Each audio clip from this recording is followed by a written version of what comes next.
Welcome to the stream. For those of you just joining us for the first time, welcome. Today we're going to go on a journey. It was a journey voted by you. Speaking of, hop on the YouTube community for InfoSec Wizard. Get your last minute vote in. We'll go and check to see what the vote is before we get started. For those of you who don't know, this is a viewer's choice episode, choosing what we're going to tackle today using the old poll in the community. So we'll see. I think the last time I looked, we were doing the forgotten implant. I think it was a red team system, I think. But I did 2 blue, 2 red, so we could see who wanted to do what. So if we're not doing stuff you like, make sure you're voting and getting involved, because it's on you. I'm trying to help you out here. But with that, what kind of updates did we have this week? I didn't do a video this week. Sorry, lots of stuff going on this week. But we do have our live stream from last week. So if you didn't see that, check that out.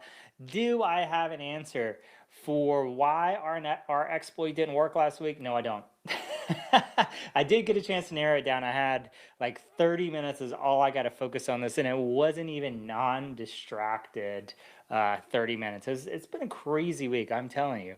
But I do plan to do it. We just won't have the answer today. But when I do get the answer, I'll post it on a Git repo and give everyone the link so you can get in there and see a new and improved exploit for that blog VM that we're working last week and the week before. So there we go.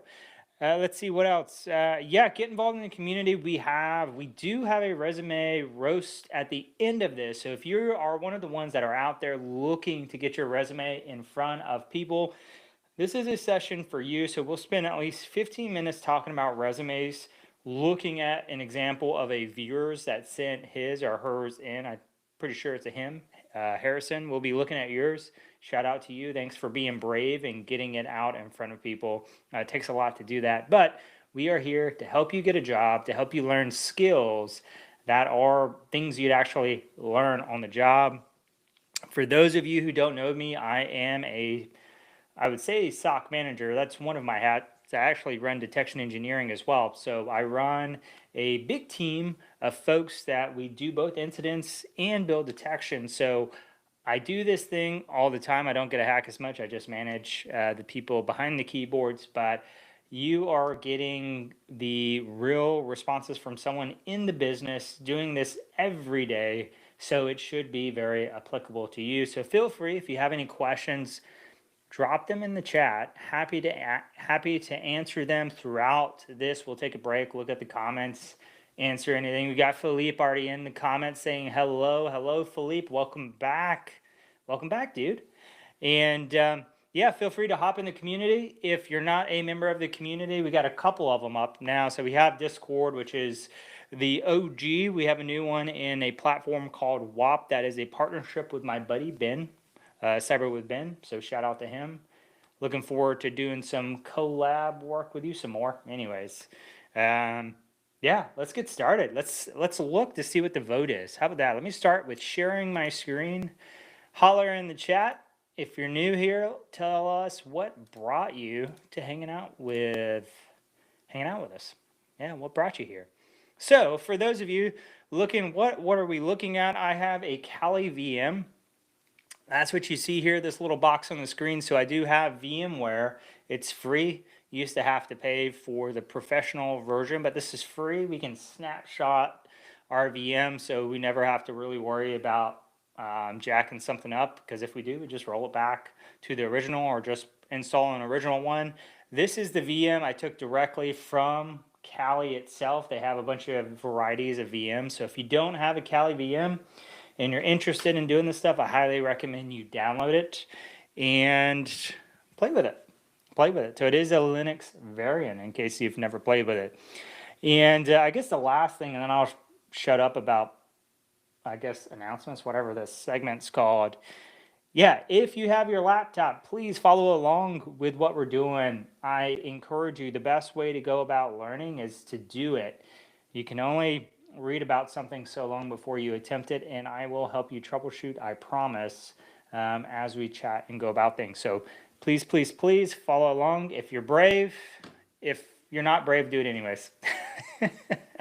All right, so let's go check out YouTube and let's look to see what the results are. For whatever reason, YouTube was being really dumb today. Like, I was looking at it from like my internal view as like the person, and it wasn't working. I couldn't see any of the admin level stuff. So let's see, did we get any last minute votes? What do we think? So before, it was forgotten implant by like 1 vote because we only have 4 votes. So I don't think it's changed.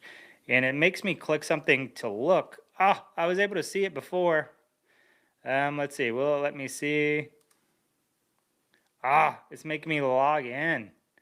Lame. Lame. I'll look at it over here real quick. Let's see.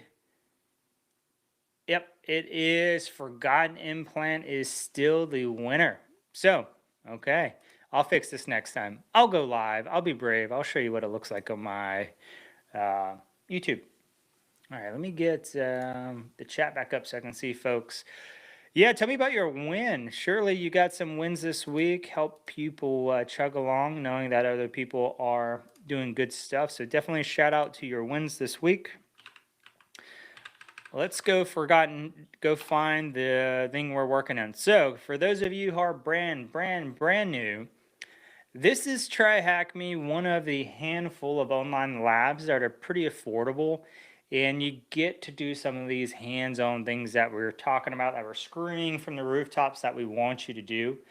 And get in one of these. It doesn't have to be TryHackMe. If you want to follow along, please do TryHackMe. We also do stuff in our own labs as well every once in a while. But definitely get in here. They have a lot of really good stuff. I don't get paid to advertise. I just believe in it that much that it is really good. They have pathways and learning roadmaps here for folks of all knowledge levels. So if you're coming straight out of high school or doing a lot of, or coming from a transition, so even from a different field, this is helpful to you. I wish I had it coming over. I came from the infantry and car rentals into computer stuff after that. So you have a lot nicer time. And a decade ago, we didn't have this, back in my day. But you have a lot of really cool stuff. So I definitely encourage you to get in here and play. Please do. Hey, Harrison, welcome. Harrison's here. This is whose resume we'll be looking at. So welcome. Yeah, Ben's has a lot of really cool stuff he's putting out, a lot of really great information. I'm glad you found this. Hopefully you find this information helpful. Please feel free to ask any questions. We're here for you today. All right, looks like Philippe has, yeah, that's right. You were talking about your contract last week. Just have one IT interview coming up, but if nothing pops up, we got Uber Eats. He's out there grinding, trying to make his way into it, man. We got your back. Let us know if there's anything we can do to help you get prepared for these interviews. We will be more than happy to help. All right, let's go back in here. So we have a couple of different areas. We have dashboards where there's general stuff. Learning is where we have those clear pathways. In practice, we have individual kind of challenges that we can work and learn specific skills. They have some where you can select a specific type. There's a lot of blue stuff, a lot of red stuff, and there are different levels too. So the levels are pretty close. So we want forgotten implant. So this is what we'll be doing today. And we'll join room, and we'll join room, and then we'll start the box up, and we should be good. We'll give it a second, and I will check chat while it's loading. So Philippe says, and I'll throw this up on the screen, and feel free to say, hey, Mike, I can't see what the heck you're talking about, and we'll make it bigger so you can see everything I do, because you got to see it, or you're just listening to me talk, and I'm not that cool that you just want to listen all day. Philippe's starting to get into Pentest Path and THM to understand better how attackers work. Great plan.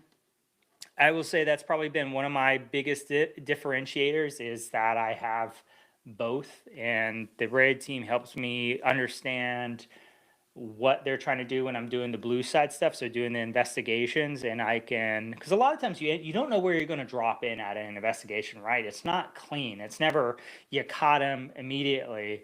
Cybersecurity is designed where you have multiple points in an attack chain that you can catch them. You just don't know where it's going to happen. And then you got to fill in all the gaps. You got to look left, you got to look right to figure out, well, where did they come from and what all did they do while they're in there? So understanding the attacks help you better understand where you should be looking for the bad stuff, understanding where exactly we are in the attack chain when we caught them. Really, really good. Highly recommend. Once you get that baseline blue team stuff, start digging into some of the offensive stuff, getting a handle on it. It's only going to make you better, and it's going to also help you interview better. So always good to start spreading out that knowledge and covering more and more stuff. All right, so we now have our IP address. So we're going to take that in a second and start digging into stuff. Let's read what we're supposed to do. Usually I get so excited to jump into these, I don't read the thing and I just start hacking away. So let's read today. It's like a bedtime story, but not, right? So it says this pretty straightforward CTF-like room, okay, which you have to get initial access before elevating privileges, okay, so kind of like a boot to root. The initial attack surface is quite limited, and you'll have to find a way of interacting with the system, okay. If you have no prior knowledge of command and control C2, you might want to look into an intro room. So they're guiding you, telling you there's another room you can go to if you don't know what they mean by C2. C2 is like one of those words, if I was a professor, I'd stomp the ground. C2, command and control, is a very important part of your vocabulary as a cybersecurity person. Let's see, next part. While it's not necessary to solve this challenge, it will provide valuable context for your learning experience. Cool. And it says just let it give it 3 to 5 minutes to boot properly. While being very linear, this room can be solved in various ways. Cool. Feel free to over-engineer your solution to the liking. We just might do that, TryHackMe. All right, let's see. We'll give it a couple more minutes just to make sure everything's booted. So why we're doing that is sometimes if you start too early, the services haven't had time to spin up. And so the things may not be there that we're looking for. So we want to make sure it is working as intended before we start diving in. So Philippe is chatting away here in chat. Again, feel free to hop in there with him, keep him company. He says he's still working on his resume for the SOC positions, but right now he's focusing on IAM because there are some opportunities he might get into. Cool. Yeah, your resume was definitely more suited to the IAM roles. So not bad, especially if you're stronger in that area. So not too shabby. Yeah, I mean, they're not too bad. I wouldn't say they're super impactful. I mean, it's okay knowledge, but, and that's, I was going to say, and that's my problem with folks thinking IT in general is a really good starting point. No, like it all kind of connects, but there's no substitute for blue team like investigation stuff.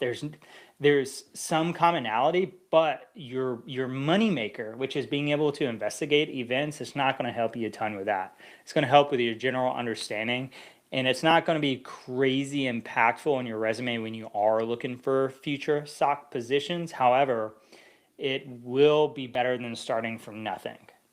So it will help on the resume there. It used to be where people were more open to bring in these folks coming from like IAM, IT, and all these other tangentially connected or related fields. But as cybersecurity has grown, there's a lot more interest, there's a lot more training out there for it. They're looking for more and more people that have the skills specific to the SOC level role. So if you have IAM, just having those strong training to go with it, that is very SOC specific. So again, just shaping that resume. Yeah, a lot of folks think that, hey, I could do GRC, IAM, trying to think of IT in general. All these would be really, really great on the resume for SOC positions. Not particularly. It's better than nothing, but they're looking for that SOC specific experience. in general. So that's why I say that. Yeah, that's true. He's stating that at some point we have to investigate user risk, sign-in risk, and provisioning logs. Yeah, but the problem is you're still not doing the full-blown investigation, the full connection between. So you, like I said, it's tangentially, and you're doing some of the things, but it's a very, very small portion of your job, and you don't get to see the whole picture, and you don't get to use all the tools. But like I said, it's better than nothing. It's a good bump. I would say it's definitely better than general IT experience, but obviously not as good as the specific experience. But we've already talked, Philippe, about building up the labs, building up the different certifications you're doing, the training, and that's going to support. So you'll have the IAM experience, all this additional training that's showing you're spending this time honing your skills in the SOC. That's what's going to set you apart for sure. Okay, let's get to hacking. All right, so we have this. We need to start at the very beginning, which is we need to enumerate. So I'm lazy, so I just sudo su from the beginning. I know, don't yell at me. And we're just going to do a quick Nmap scan. I'm not going to do a full one. Let's see. I bet I get... Uh-oh. Clipboard, stupid clipboard. Let me copy this again. Has anyone else had those issues where sometimes you copy and it doesn't actually copy? It gets pretty annoying, doesn't it? All right, so let's try it again, and we'll paste here. And the reason, some folks may be wondering, why don't you do a full command that you would normally do in a pen test? I start with a very light Nmap scan in a pen test, and that's simply because the longer scans usually take a little bit more time to do, and I want some information to start working from as soon as possible. So I do a light scan quickly, which is a default scan. To me, light, it comes back pretty quick usually. And then I set it up for all the verbose, all the deep dive stuff. It's going to cook for a few minutes, maybe 5 to 10 to 15 minutes before it's done. And I'm already working and playing with some other stuff in the meantime. So that's why I do it, if you're wondering. So we'll run it. It should come back pretty quick here, which it did. We got SSH. Now we will take some notes here. So we have to find what we're looking for. So we have one port. And now we'll do the deep dive. And if you're in here and you've done something similar, what type of Nmap command are you doing at the beginning? Let me see what you have. Throw it in chat here, and I'll construct my own while you're doing that. And I'll be quiet for a second while you're constructing. I don't want to give you away the hint. So type it in there. Let me know what you're typing, and then I'll share mine. So we'll do this. We'll do a little bit of this. And then I'll also go ahead and output it. Let's see, we called it forgotten. And we got that. Is there anything else I want to add here? Nah, not for now. All right, time's up, folks. Time's up. Pencils down. So on mine, this is pretty thorough. So -p- just means scan all the ports. This is TCP only. So this doesn't include UDP ports. Those are quite a bit slower, and very rarely do I see them on these types of systems, but they may be there. So we'll do that, and then we do version detection. So SV is give me the versions, give me more information about the services running. That's what we get, excuse me, with that one. O is, hey, help enumerate what the operating system is. So this is going to help us if we have to do some sort of exploit matching. This is going to help. And then OA is just output, where we putting the output in. And I'm asking for all the type of output, which is what, greppable, Nmap, and then there's one more XML maybe. So that's what you're seeing here. So nothing crazy. We could do all. It will take a little bit longer. Maybe we'll kick that off in the background in a second. But this is what we have here. And as we can see, it did finish up. So what's interesting is that we have a bizarre fingerprint here for SSH. This is kind of bizarre. That's what we're seeing down here. Not sure why. We'll connect to it in a second and see what's there, but we do have OpenSSH in a version. So it did give us an actual version here, which is interesting. And then we also have Ubuntu here, Ubuntu 4, and it says Ubuntu 0.3. So looks like it is an Ubuntu system at a minimum with SSH running. So very interesting, very interesting. We'll go ahead and do the -A with this, or yeah, -A. We'll let it run. It'll do some stuff. It'll do additional, or not nozzle. They call them NSE scripts. And I think it's NSE for Nmap. We'll let it cook. We'll see what happens. And yeah, let's do a little connection to it. Let's see what happens. So Control-Shift-T is how we open up another tab. And I'm going to go ahead and capture this. And we'll see what happens with SSH here. So we'll just do a little SSH root at this. So this is a syntax for SSH. If you haven't seen it before, it's username at IP address. And it is acting like normal SSH, so it probably is. And let's see, we can say password. I just want to see what it does. Test 2. It should kick us out now. Yep. Okay, cool. So a couple of different ways we can connect here. We certainly probably don't have the first way, which is you can use a cert to connect. So we definitely don't have the cert. And then it falls back to using a username password. We were just guessing password to see what would happen, but it did allow us to try. So it didn't block us immediately. That's good. So it is SSH working. Now we need to figure out what else we can do with it. So there's nothing here. So there are some exploits that have to do with which version of OpenSSH there is, but it said there's a forgotten forgotten implant. So which leads me to believe there is something on a port somewhere. So we may need to scan like maybe the top 20 UDP ports and see what happens with it. So I think it's SU is what we want. Let's give that a whirl. I think it's SU. Was it top ports? Is it capital T? I don't remember. Top ports 100. And if we don't know, what we can do is just Google it. So Nmap scan, let's see, UDP top 100 ports. And it should tell us. Google's usually pretty good about stuff. So it's top ports 100 SU, just like that. And we can just check, make sure we're in alignment here.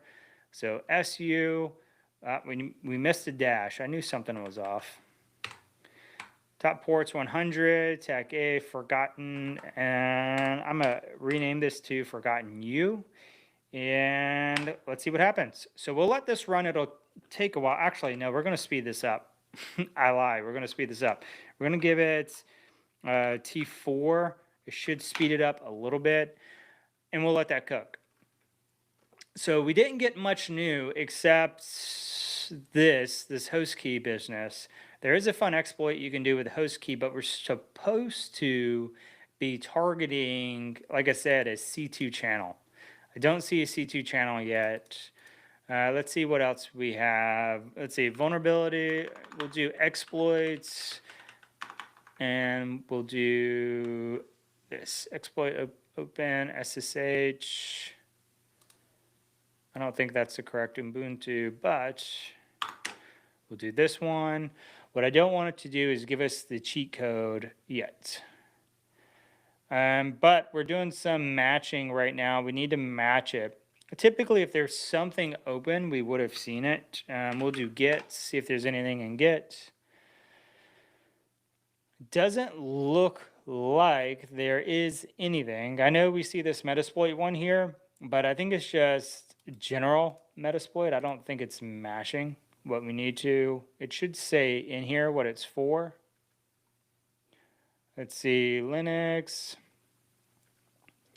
Arch. And again, this doesn't meet the stated objective here, which is a failed C2, unless it's some kind of goofy SSH C2. But it wouldn't make any sense to me, but it could be. This wouldn't be the first time things happen that don't make sense to me. Other than that, do we got any ideas in chat? Do we want to try SNMP check maybe? We can do that. Let's see. SNMP check. And we'll do, nope, not that. So SNMP check. I'm trying to think what other types of UDP things may be in here. See if it has it, because sometimes SNMP is a good thing in that it will show you if it's working. If there's a default string in here, we can understand what services are running on what ports, even UDP, so we don't actually have to do the full search. In this case, they weren't the same. Ooh, excuse me. So now we have SSH. We don't have an exploit for it, and that's the only thing we see open at the moment.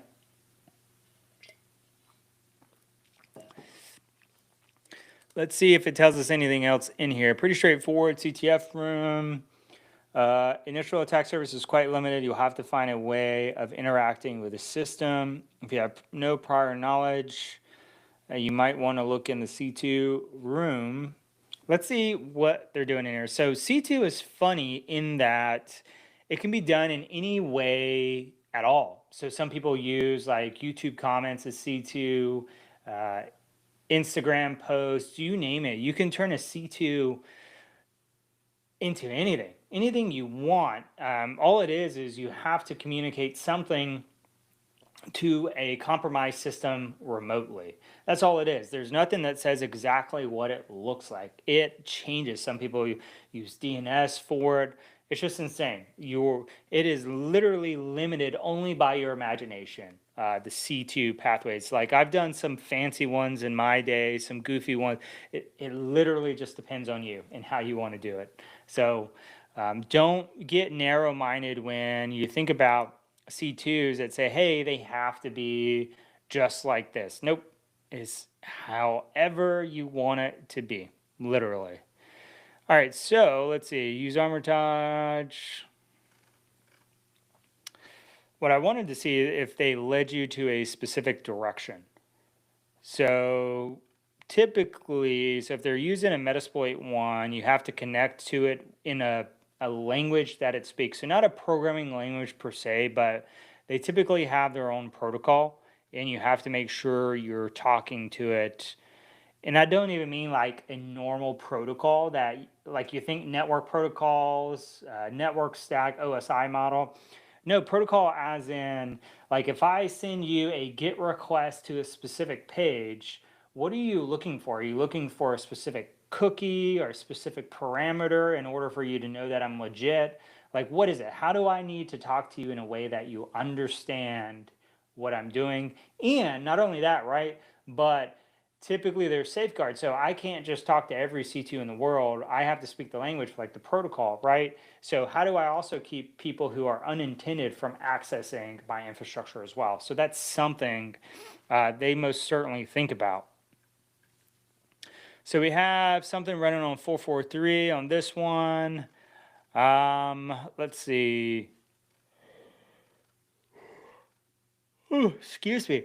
I'm tired. I had an exhausting day. So domain fronting, put that on your list. If you haven't looked it up, look it up. It is pretty cool. Cobalt Strike, this is another cool one. You'll see that pretty frequently in cybersecurity. Put that on your list to look up. This looks to be like a pretty interesting lab. Definitely recommend you check this out if you haven't seen it. This is a look at Cobalt Strike and what it looks like. Well, Armitage, but it looks like Cobalt Strike. I haven't used it in years. I haven't needed to, but I used to use this all the time when I worked and did pen testing full time. we would use it. But there's lots of other ones. Sliver, really good one as well. Does some good stuff. Tons of them. Brute Ratel, that's a newer one that's been picked up. Pretty good one.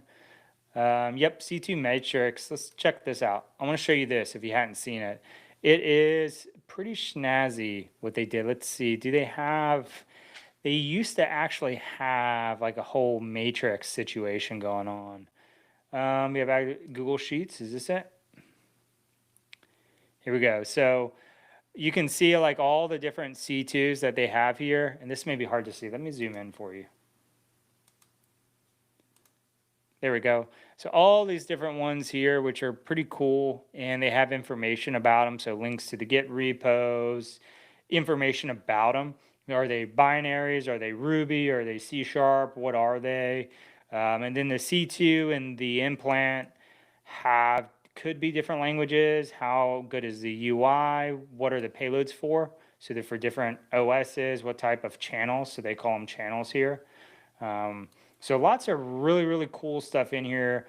Definitely highly recommend you check this out. I will drop this in chats for all you curious folks out there. How about that? All right, so let's get back to business. Let's see if we got any results in from our scan. And we do not. I wonder if this is a case of port knocking, because that's a fun old school one, port knocking. And how we see that is, I'm not going to do OA, but there's like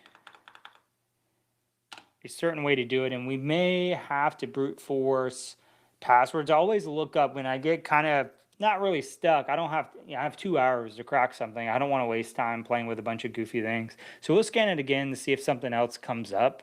That could be a thing. If not, we'll take a quick peek at the guide just so we're not wasting time. I want to make sure we're continuing to chug. All right, so let's see. Provide valuable context. Get initial access before elevating. This is pretty straightforward CTF room in which you will have to get initial access before elevating. What we can do is we can try to brute force the SSH with like Hydra or something. I think that's the typical choice. I never brute force SSH. Just because it's a little silly. But we can go ahead and give it a go. Let's see. Let's do password guessing SSH with Hydra command. I love that Google just figures it out for you now, which is amazing. So general syntax is this. Let's see. Hydra, here we go. So the problem with this, and the reason I don't think this is it, is because one, it says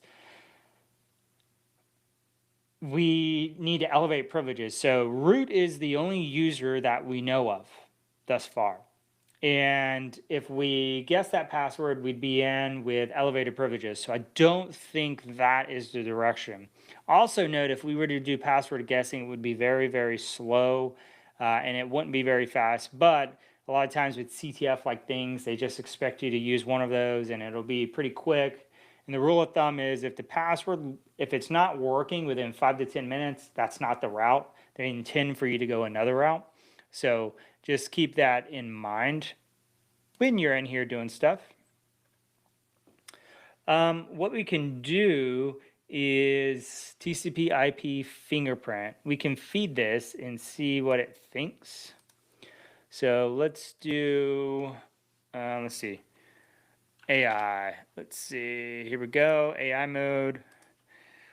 What does this mean from Nmap? I started doing this yesterday, and yesterday it was just tried goofy stuff and it broke it down for us. But it didn't really tell us all the things. Well, nothing useful anyways. Let's see. Let's see. What does this mean from Nmap? Well, that didn't help. It didn't. The last time I actually interpreted it for me. So, rip. Didn't actually work this time. So these look like some sort of sequence numbers here. Let's see, when, I don't know. Because this could be like just like whatever stuff it's sent to it and it's waiting for a response. So who knows? Who knows what this is? If you know in chat, feel free. Feel free to throw it at us. I've never seen it. Let's see. All right, so we got nothing new. Let's go ahead and be lame, and we'll look at the guide for this. So forgotten implant, what is it, THM. So, you know, what they say, don't hate the player, hate the game. I mean, there's nothing wrong with looking up stuff. You just put it in your toolkit and try it next time. I haven't done a ton of CTFs like I used to. So some things they expect you to do, you don't, you forget, right? So let's see, this is a rough couple of this. Forgotten implants is open in a channel. We were given an IP address and image above from the room's thumbnail. Starting as we would with any room, do an Nmap scan. Oop, all the things.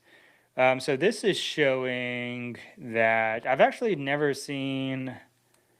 Oh, that's kind of interesting. They're using the environment variables for it. And he's not getting anything with his scan, but he is getting some TCP dump stuff. That's interesting. Let's see.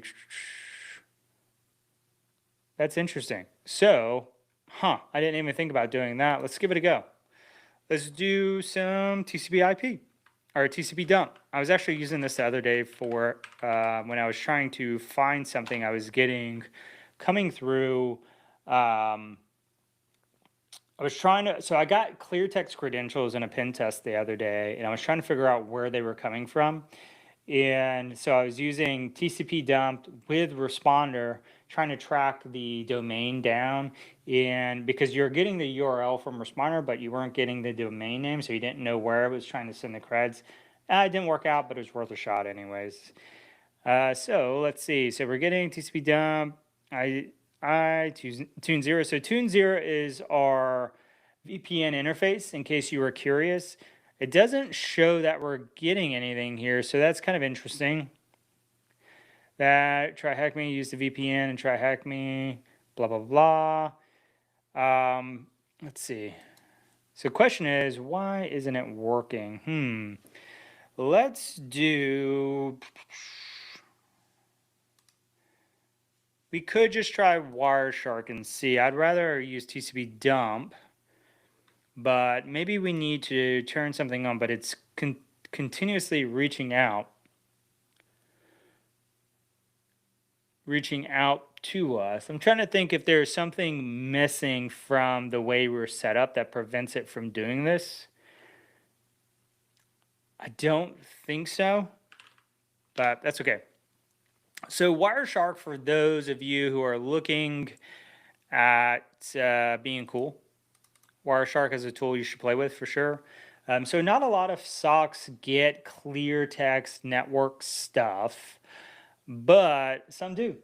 It used to be back in the day, it was pretty easy. Everything was HTTP, nothing, not maybe like half the stuff was encrypted. Now almost everything's encrypted. I mean, Google's forcing people to use encryption or they're not going to let you play. But that's not the case anymore, where, it's not the case that stuff's unencrypted. And you only have a few protocols, a few things, but usually they force you to shift to an encrypted protocol to finish communications with stuff. So with that being said, you don't get a lot of SOCs where you can utilize this skill. And the only way you can is to basically build a setup where you're decrypting, you're kind of in the middle, you're decrypting all the traffic coming to and from. So basically man in the middling your own traffic. It becomes a very interesting setup and engineering feat, especially the larger the enterprise you have, the more difficult it is to do that in real time, where you have to decrypt it, re-encrypt it continuously. That's a lot of computational intensive work is what it is. Let's try a different walkthrough and see if they all do the same, because it could be an interesting case where we just don't have something set up. Let's see, we did that, Rust scan, blah, blah, blah. Shouldn't have worked. Let's see, therefore we use Wireshark to monitor. So we're doing exactly what it says, and we're not seeing anything for whatever reason across the port we have open. So let's turn this off and let's see if Wireshark's picking anything up. So I think something is just goofy with our setup is what I'm thinking. What we can do, let's do an if config. We do have an interface, so we are expecting something to be reaching out to us if it is set up correctly. Because we should see it, and maybe it would have to be over tune 0. I'm trying to think if there's any issue of us getting something getting in the way of us getting this callback. Sometimes they make you add something to your Etsy host file, but that shouldn't be the case. That would be us resolving, not it finding us. These are simply saying you just start it up and listen, and it should find you. Let's see. We'll use Wireshark to monitor. We do this because we assume, given the title room, that the implant is trying to reach out. So it is expecting a reverse shell.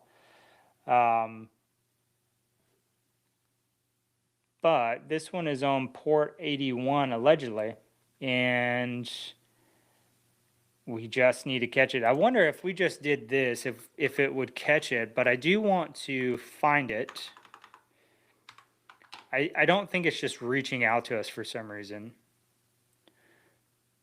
So what we may do is we may restart the room, and it might start working. Sometimes we do run into issues with the lab, which is very common. They can't be perfect all the time. So we'll do a restart here. So let's see if there is a restart button. Maybe we actually try with the attack box and see if that makes a difference. Because sometimes they design them a certain way. Maybe they're expecting us to use an attack box, so we'll do it. I typically don't do attack boxes because they used to be slow. I prefer to have full control over my setup, so I don't typically do that. But this is why we cheat sometimes, right? I know this is cheating. You're like, this guy's not a real hacker. He's looking at walkthroughs. Well, sometimes there's really BS stuff like this where it's like, well, it's obviously not working. We're doing it exactly like this person did it. We're not seeing anything. And so it allows us, instead of wasting time troubleshooting, we can move forward and troubleshoot a lot faster and get to the learning experience. Because we could spend hours here just sitting here playing around with this, never see anything. And I think that's more of a waste of time than hopping in to a walkthrough, getting a slight nudge. So don't be ashamed. Don't let people shame you, shame your game if you're hopping in the walkthroughs. I actually encourage you, if you've never done this before, hop into one. That's an easy one. Do a walkthrough, and then try to do it yourself. Hop in a new one. Grab a new walkthrough. Because as you're doing this, you're learning more and more tricks. You're getting more familiar with what a process looks like, and focus on that methodology, right?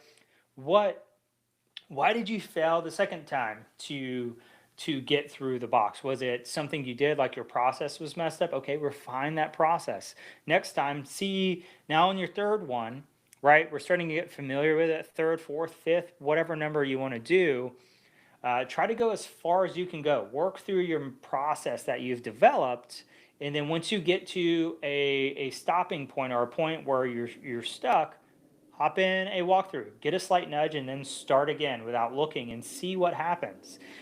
I definitely encourage this. I'd rather you spend more time on the learning piece than just the solving problems because crap's busted thing, okay? So that's where we want you to be. We want you learning. All right, so, we're already sudo. Jeez. Let's see. We want TCP Let's do an if config. Let's look at our interfaces here.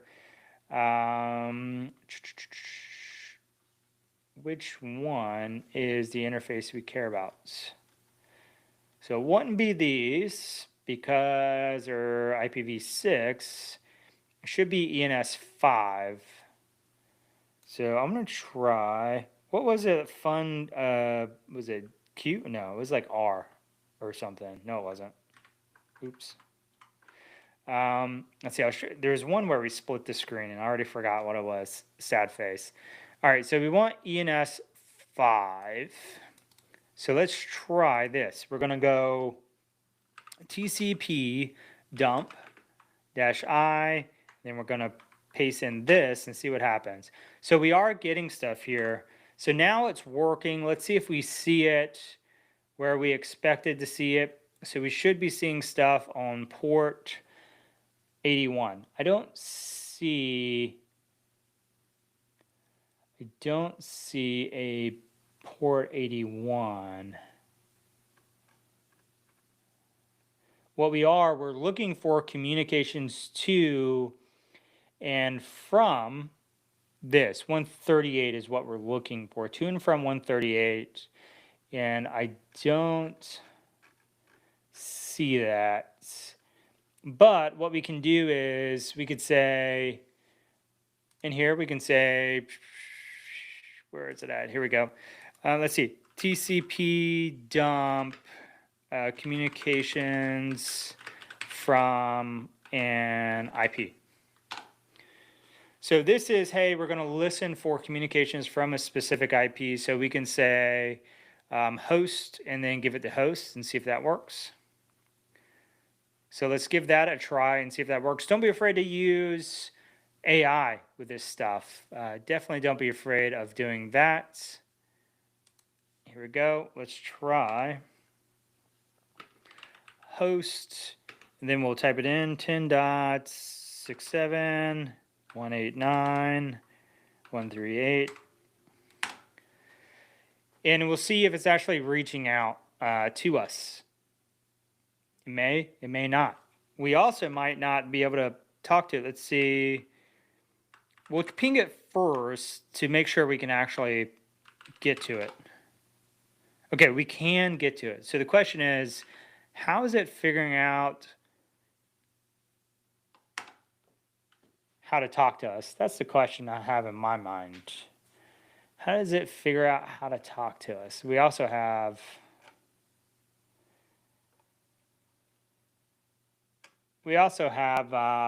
two hosts listening for it. So it's not communicating to this guy.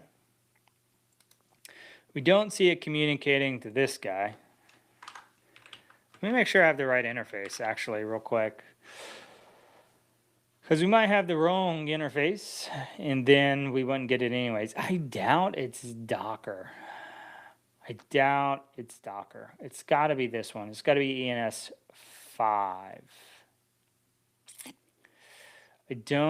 Let's look at their guide to see if they did anything to start out. I don't think they did.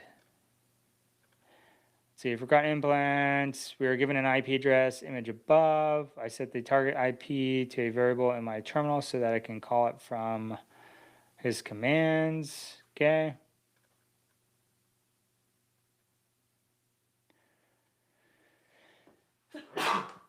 Oh, excuse me. I'm wondering if it wants us to scan it and that triggers a callback, maybe. It's a thought. I'm just trying to figure out how do we get it to actually call us back, because that seems like a very interesting thing. So let's try that. Let's see if that works. And I'm going to put this over here. We're going to have another terminal, and we're going to say Nmap. We're going to scan it and see what happens. So this will just be stuff going out to it. We want to see if there's any information returning to us, and there may be. Let's see, we're looking at these arrows here. see if anything's coming back to us. So you can see all the ports we're hitting here. And I don't see anything. I mean, this may be busted. I wish there was a chat here. Let's try ping. I don't know why it's not calling back to us.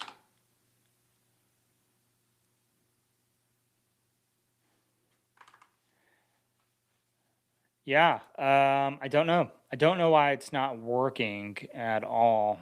Sorry, folks. I thought we were going to be able to get a good one here. I don't understand why it's not reaching out to us. Just isn't.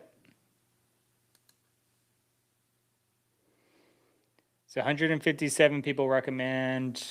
Oh, we got the spam bot here. So let's switch to number 2 and see if we can make headway on another one, because that sucks. Let's do Pals for Life. We'll spin this one down. We'll close it up and we'll try another one. I hate wasting time on these things. Sorry, folks. I thought it was going to be a cool one. Sorry. I feel so bad. It's okay. All right, so we're going to join this room, Pals for Life. Looks like a Kubernetes one. So just so you know, I haven't done a ton of Kubernetes, a ton of container stuff. Every once in a while, I find myself in Docker. But I've actually never done anything in Kubernetes. So this will be a fun one in general. Leroy Jenkins. Wasn't that a fun meme at one point? Leroy Jenkins. We got any WoW fans in chat? Any at all?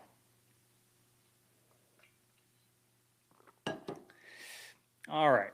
So we are spinning up a new host. We have about 20 seconds. We got any questions in chat here? We had a really bad TCM box. If someone has done that, please let me know in chat how you got it to communicate back. It seems like it's broken to me, but I'm happy to get it going if we can find a path forward. Warcraft 3, we got a Warcraft 3 fan, cool. I've played Warcraft a little bit a long time ago. I haven't done much there. I was more of a Ages of Empires type person. I did love that game growing up. All right, so let's see if we can do a good ping on this host here. We'll start back on this. We don't need to listen anymore, so let's do a ping, Control-Shift-V. All right, we got good comms here. We'll do this. Let's see what the next question is. Oh, look at that. We got a streak. How about that? Gamified. All right, now we need to find flags. I have no clue how to do Kubernetes stuff. So let's do a quick Nmap scan, and we'll learn some stuff real quick. So Nmap. We'll just run it real quick. We'll see what happens. I'm sure there's some sort of way to communicate with it. Oh, another port 22. You're killing me. You're killing me, people. You're killing me. All right, so what's the name of this thing? Pals for Life. We'll say Pals for Life. And we'll learn together on this one. That's why I put this one on here. I've never done it, so I like to learn, right? So we need to do an all port scan. I see here. So let's do an all port scan. We'll do it really fast so we can get things moving. We're a little behind today. So TACP TAC -T4. This should speed things up. We can do a -A. Why not? Let's see what happens with it. So this will scan all the ports. It'll do it really or pretty darn fast. That's what we added the T4 for. And then we're going to see it run, hit a lot of scripts with it. But we can kind of look at this one while it's running. We just want to make sure we know how to recreate what they're doing here. So this is the approach I would take if I'm learning. And we can see that they found SSH. That's what we found. But these are pretty rare ports. So I think it only does like the top 1,000 or top 100, something like that in the default. So these wouldn't be caught in that Nmap scan. That's why we didn't see it, is they're not a top port. So not a bad thing. And then we have, this is an HTTP server. So it looks like something we could connect to, maybe enumerate. We have this. And something to be aware of, these service versions here aren't always correct. They're a best guess based on Nmap data. So they'll try to do a really good job of guessing. Doesn't mean it's always right. As we can see here, look, it says 6443. This is a Kubernetes cluster. So it doesn't even match what they have here, unless Sun SR is a Kubernetes cluster, but I imagine that's like a Sun Systems or something like that. And then we have this 3111 get IA. So it's not even noted here. So make sure you recognize that this is a best guess and it may not reflect actuality. It may not be the real thing. And then we have Nginx on something else as well. So cool. So let's do, let's see what else we have here. So we do have our results back. Perfect. That was pretty quick, right? So all is going to do all this funky stuff we see here. It's going to enumerate stuff. So we do have SSH again. We do have the Go server. So this is that, let's see, 6443, sorry, not Go server, but we have the Kubernetes cluster here. Notice we don't see any Kubernetes stuff yet, but we do see Golang here. So that's kind of interesting, right? And then maybe somewhere down here we'll see Kubernetes. So we have K3S, maybe close, DNS, Kubernetes.default. So here's our Kubernetes information starting to come out. So next we have 10250, which just says it's Golang, something another, PALs for life. Cool, so SSL cert. So we may be able to actually connect to this. 3180 is Nginx. We see that here in the header. Cool. Then we have 311, which should be get IA. Again, it's going to be a Golang server. We don't see get IA yet. There we do. Right here in the cookie, we do see it. So we are able to capture some of this. Get with a cup of tea. So interesting. So this must be like some kind of get. I've never heard of get IA. That is a new one for me. Kaken says they haven't played it since Wrath. Yeah, I tried to play it a while back, I think with my dad for a little bit. Every once in a while, we'll get into gaming mode where we just want to break from hacking. Because my dad actually, my dad and I have a company together and we do pen testing and we have fun doing it. But sometimes we need a break and we'll just hack stuff instead. Let's see, 3112, SSH again. So interesting. So we have a few different services and we need to figure out what to do with them. So what I do want to do is show you what happens. So typically what we would do in a pen test, if we didn't know this is Kubernetes, obviously we kind of know it because we have the ability to connect to it. So it does say SSL. So that means we need to try to do it with HTTPS, like this. We'll do that, and then I'll grab the port real quick. This, do it here, we'll add it, we'll connect, and this is called just interrogation is the fancy word that we use in pen testing, where we go to it and see what happens, see if there's any cool, anything interesting there. That's all we're doing when we're interrogating. Is this truly a web service? And if so, what is it that we see when we navigate to it? And what we would do is do this for all these different ports. So we did it for 6443. We know that's SSL. There is actually a cert for it. We would do it for 10250 as well, because we also see SSL here, and it should be a Golang server. And we'll skip these, go through it. We got a 404. So excuse me, so it is responding like a web server. So we do know, in fact, it is a web server of sorts. Otherwise, we wouldn't get a 404. We wouldn't have been able to connect to it. So we do know it is actual functioning as a web server. All right, what's next? What's next? Is there another one? Let's see, this one, HTTP, so this should be forbidden. Notice that it says HTTP. So if we did this here, it may act goofy because it's not HTTPS, and it doesn't want us to try to do it with SSL, because it's going to try to negotiate SSL, even though it's not. So what we would do is we would just take this, take the S off, and force it to just use plain text. So it worked. We see 403 forbidden. We see Nginx. So it is, again, acting like a web server. So we interrogated it. It is kind of working. We have 311 as well. We'll do the same. Now, a lot of folks are probably like, this is boring. Do some cool hacking. This is hacking. A lot of boring stuff mixed with some excitement in between. So this is pretty interesting. This is why we interrogate stuff, so we can look at it. So we'll keep an eye here. And what's the last thing? Is that it? Do we have one more? We have another SSH service. So out of all of these things, GetEA is the only thing that responded with like a legitimate page that we could explore. So that's pretty interesting. Now, if we were Kubernetes experts, we may be able to find a much faster route to doing this system because we understand how the stuff works. But like I said, I don't know what I'm doing. So we see this person targeting 3180, which is one of those other ports. So that's interesting. They targeted that. Let's see what else we got. They did a curl. So they found /team, and they're looking for stuff encoded here. They decode it. They find it hash. So it's kind of interesting that they knew to do dir search or dir buster on this particular host. It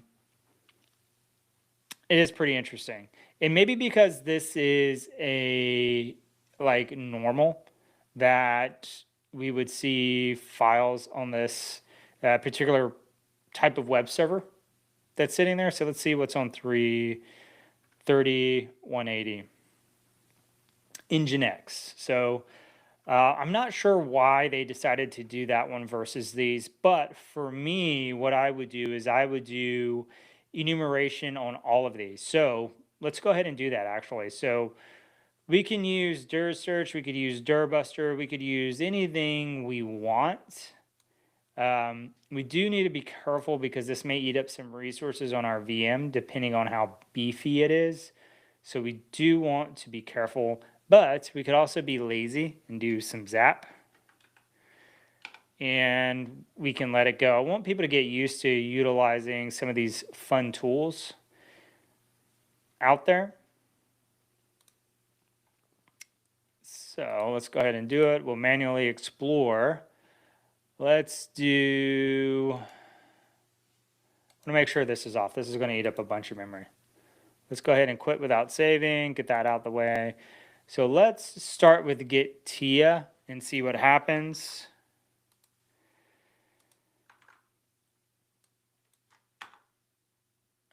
Let's see.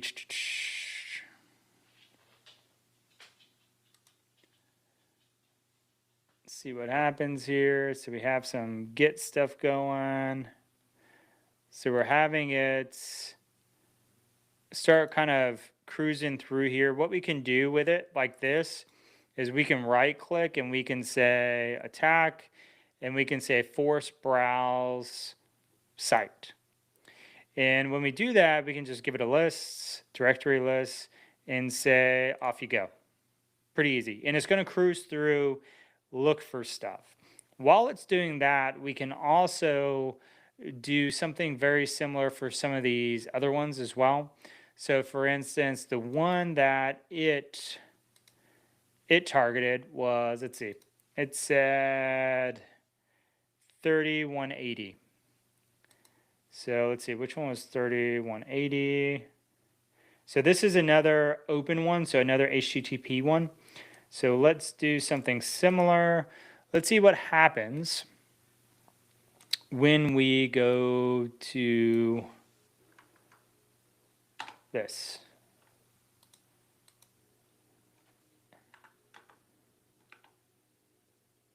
There we go. And so I just did that to get it into here, 3180. And what we want to do is do the same thing. We'll attack. We'll force browse site. We'll see what happens. And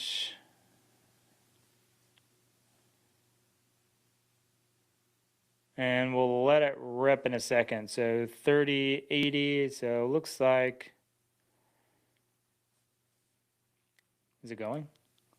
Maybe, let's see. Current scans 2. Those are WebSockets. Where's my second force browse? There it is. All right, so it should be running. Let's close off this other one here. Although it is pulling some stuff in, I just want to show you the other one that's running, potentially. I don't know why there are 2 in here. Here we go. And this one is misbehaving now for whatever reason. I'm trying to figure out if it's just holding resources, it might not allow us to for whatever reason. So we do want to, number of requests. Okay, so it's chugging. We'll give it a second. We'll see what it finds. But yeah, I just want to walk through letting it kind of comb through. And if we were doing a real web application pen test, or maybe even a real pen test, we may do this with stuff. In a real pen test, I would only target things that look like they're custom or ones that are known to have vulnerabilities. So those are the type of things we would look really closely at during a real pen test. We're not going to fuzz every web application. And I say that because you go in an environment and you're going to see probably a web service on just about every server, every printer, a lot of stuff. So it doesn't really make sense to take this such time intensive approach to it. It's always a time trade-off when you're pen testing. Always a time trade-off. If you spend time on this one thing, you won't have it to spend on this other thing. That may be even more fortuitous. Let me use a big word there. It's Thursday. Let's use a big word, fortuitous. All right, so we have some fun stuff here. So I do want to point out that there are a couple of other ways to do this same thing. So one thing we can do, so we'll do 3080 just to speed things along. We'll do it over here. We'll say dir b. Let's see. We'll say h. Oh, it did actually keep it. Interesting. And we'll change this IP address. We'll do, let's see, 10.67.191.96. Give it a colon, put in that, and we'll let it roll. So this is essentially doing exactly what's happening in Zap. So we're doing the same thing. There's multiple tools for different things. I will say, depending on the tool, it may interact with the things slightly different. And the other thing you have to be really cognizant of with these is the word list that you choose. So the word lists, especially in the CTFs, truly matter. If you use the wrong word list, you're not going to get to the answer. And that's kind of the tough part because it's taken a while. So we're only in C's right now, and we're looking for /team. So this is going to take quite a bit of time to get us where we want to go. And the question is this moving faster than this? We don't know. But we also don't know if our answer is in the word list. So we could really quick check to see if our answer is in this word list. And if it is, we can get there. So let's see. We'll do another Control-Shift-T. We're going to say cat this grep team.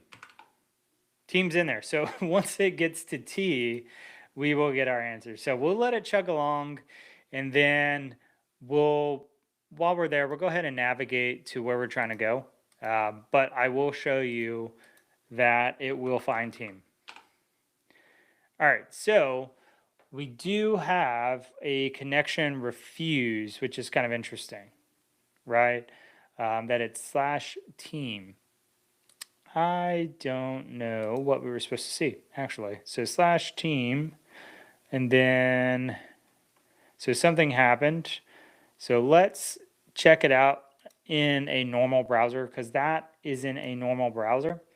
But, oh, we're on the wrong port. That's why. So let's do, what is it, 3180 right here. So we'll do 3180 /team. Then I need a 0 here. So remember, geez, this is getting jacked up everywhere I go here. So say 3180. There we go. Okay. So something to keep in mind is every one of these things on a different port could be a different web service. So you can have as many as you want on a single web server. So a web server, you could put them on a bunch of different ports. The key is that they have to be on different ports, and then it will work. So that's why we're seeing all these different things. So we have Gidia on one, we have whatever this is on another, lots and lots of stuff there, and that's just how it works, right?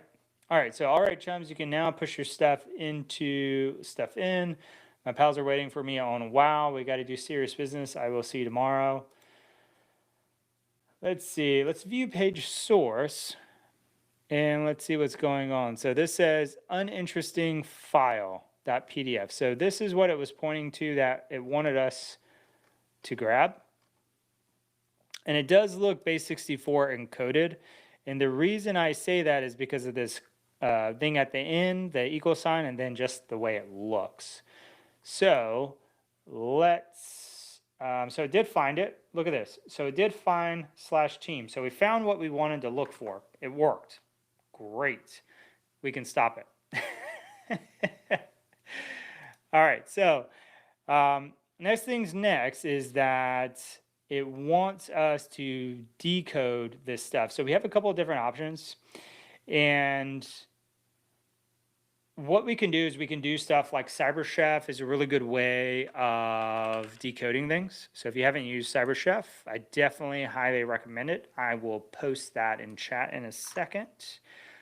And the only problem is we got to make sure it's proper formatting or it won't work. So like this, and then we'll do from base64. And so we can actually see this is truly a PDF format. Look at that. It really is a PDF. How about that? And this is pretty cool. So the issue is that we need to figure out what's in here that's worth getting. And we can see in here that we have a header, we have a trailer down here. That's what these are. So you can see the trailer here. And we can see all these different sections of code or sections of the PDF itself. So we have this whole chunk here. This is a stream itself. This is another stream here. And there's ways to walk through PDFs to be able to section all this stuff out. So this is a thing you learn if you ever get into malware analysis. You do need to learn these different sections, how it's constructed, how to pull stuff out of these for sure. All right, so with this, let's see, it says based on base64 encodes and hint, uninterested file, decode and save as a PDF file. So we can do that really quick. And so they're saying PDF to John. So it is, they're saying it's an encrypted file, which is pretty interesting. So we can download this. So we'll save output. And so this is what it's asking for. So see this? So it's saying, hey, we need a password to decode this. This is pretty common, right? We have PDFs. They are or can be password protected, but we can also get the hash out of it to crack them. Now, PDF hashes are actually pretty slow to crack, believe it or not. I guess it's just the algorithm itself. which makes it pretty difficult to crack. So, is what it is. Like for a normal like net NTLM2 hash, for my cracking rig upstairs, which isn't even that crazy, does about 800 million hashes a second. This is probably going to be substantially slower, especially because it's in a VM. So what we can do now is do what we need to, which is when you go to downloads, and we need to get the hash out of this file. So download.pdf is what we're looking for. So it's going to be PDF to John. We can use a little bit of tab complete there. And you can see here it's using a Perl script. This is probably just an alias for it here. And we'll just feed it this. And if we don't put the output to a hash, it should display it on the screen, which it does. But we can also push it to a file. So we'll just say, what is this? Kube.hash.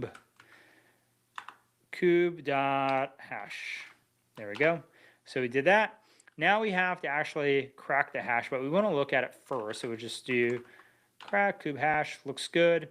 Let's take a peek at it so you can see what a hash looks like. A lot of people don't understand the difference between hashing and encryption.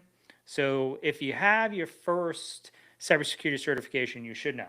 You were asked this on your exam, so you should know. But if you're just starting in your journey, you may not know. So a hash, it doesn't really have any hidden information in it per se, right? It's not meant to be reversed. We are kind of reversing it, but not really. Hashes aren't meant to be reversed. They're meant to be unique value that if you even change 1 byte into the data, it will change the entire look of the resultant hash. So hashes are used for passwords all the time. Windows uses them. We use them to hash files to see if a file's been changed. We use hashes all the time. If this was encrypted, it would, like this PDF file is encrypted, and we have to give it a password to decrypt it. So encrypted stuff is meant to be decrypted. Hashes are not. But what we can do, which we're about to do, is brute force the hash to reveal what it is a hash of. And how this works is that we will feed it a word list, and we will say, run the same hashing algorithm against this word, and then compare the two. If they are the same, then we have discovered the word. If they're not, we'll move on to the next one. And we do this millions and millions and billions of times in a lot of cases. So like I said, it's not meant to be reversed. We're just kind of forcing it to reverse it for us. And it takes a lot of computational power to reverse it. So shout out in chat if you knew that's how brute forcing password hashes actually works. Excuse me, in some cases, we don't need to brute force the hash, like NTLM hashes, we can just relay them or, excuse me, pass them, and they will work just like a clear text password. So we don't need to crack everything. In this case, we actually do need to crack it though. So let's do that. We'll see. Excuse me, it'll probably use John, which is fine. And this is it here. So what we'll do is so you have a couple of major opportunities here where you can use Hashcat. That's a good one. Or you can use John. What we're seeing here, and I think it's going to break because there shouldn't be a dash there. I don't think. There we go. We have to supply a word list. So RockU is pretty much the gold standard for CTFs. There's a new updated version now that's quite significantly bigger that I use for password cracking, but it is an old school golden standard. So this is that word list where we're talking about it's comparing, hashing a word, each line in this, hashing it, and then comparing. This is the word list we're providing. So let's see. Let's see if we can't find this file real quick. So we'll say ls/user share wordless. Is it in there? It is there. So our syntax may just be slightly off. Let's see, John. Maybe this isn't supposed to be in there. Let's see. Maybe we just do without the wordless.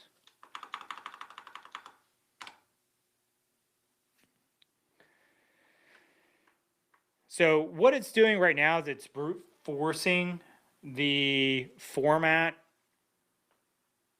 and we can avoid this by giving it exactly the hash style that we're looking for.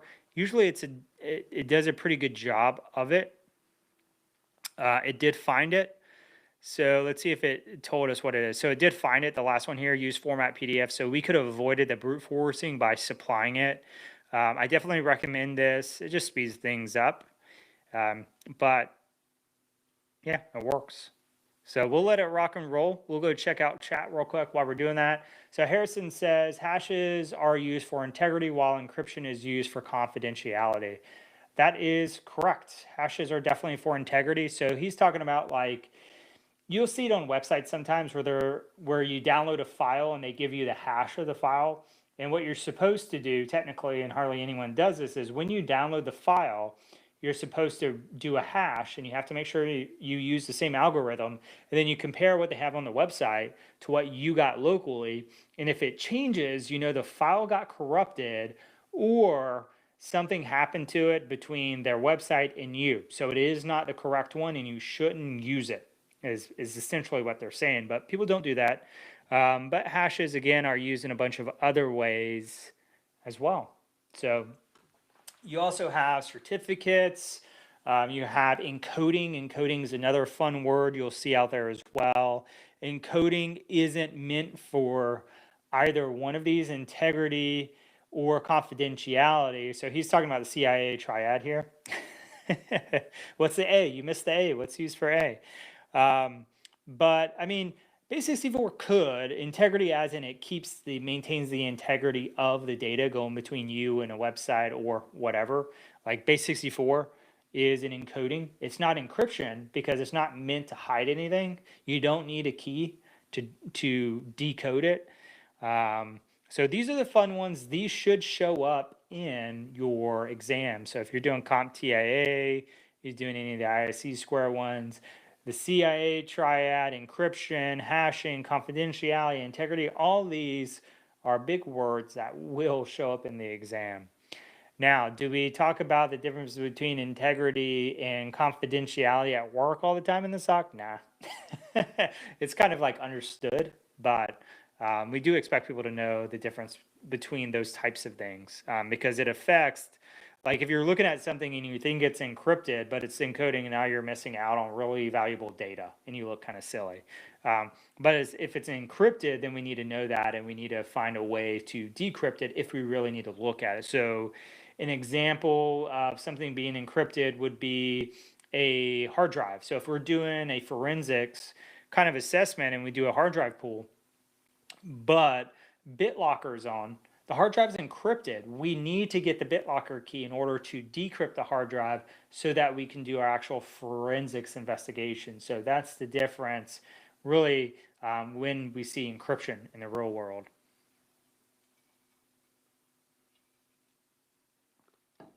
But encryption falls into a lot of areas, like files will be encrypted.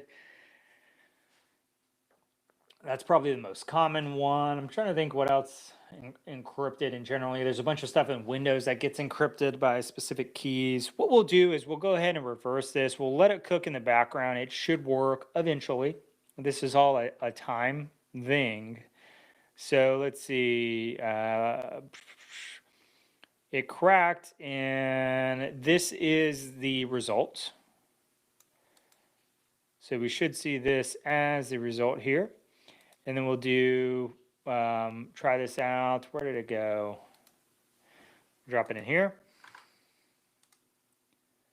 It did not work.